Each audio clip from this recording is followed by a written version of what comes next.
কোথাও না কোথাও মনে হচ্ছে আপনি এর পিছনে আছেন, তা না হলে আজ 25 দিন পর কি করতে গেছেন?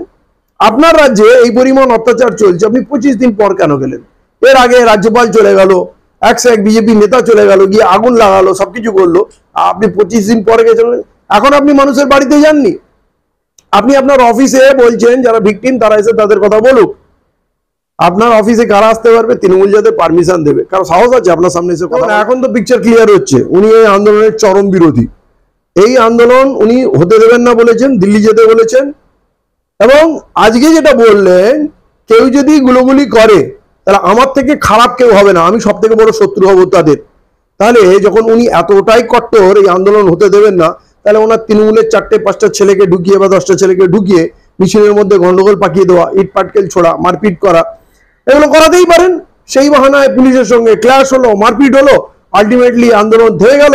আপনি এদিকে কিছু তৃণমূলের ছেলেকে নামালেন, ওদিকে বিজেপি কিছু RSS এর ছেলেকে নামালো। কারণ এই আন্দোলনে যারা কষ্ট পাওয়ার কথা সে হচ্ছে নরেন্দ্র মোদী। আপনি এত কোনো কষ্ট পাচ্ছেন কেন, দুঃখ পাচ্ছেন, আমরা বুঝতে পারছি না। মানে আপনি এই আইনের পক্ষে আছেন, মুসলমানদের মসজিদ মাদ্রাসা সব লুট হয়ে যাক, ওয়াকফ সম্পত্তি লুট হয়ে যাক, লুট তো করেই রেখেছেন, তার উপরে সিলমোহর লাগাচ্ছেন। তাহলে এই মুর্শিদাবাদের ধুলিয়ানের যে গন্ডগোল হয়েছে, কোথাও না কোথাও মনে হচ্ছে আপনি এর পিছনে আছেন, তা না হলে আজ 25 দিন পর কি করতে গেছেন? আপনার রাজ্যে এই পরিমাণ অত্যাচার চলছে, আপনি 25 দিন পর কেন গেলেন? এর আগে রাজ্যপাল চলে গেল, একশো এক বিজেপি নেতা চলে গেল, গিয়ে আগুন লাগালো, সবকিছু করলো, আপনি 25 দিন পরে গেছেন। এখন আপনি মানুষের বাড়িতে যাননি, আপনি আপনার অফিসে বলছেন যারা ভিকটিম তারা এসে তাদের কথা বলুক। আপনার অফিসে কারা আসতে পারবে? তৃণমূল যাদের পারমিশন দেবে। কারণ সাহস আছে আপনার সামনে এসে কথা বলার?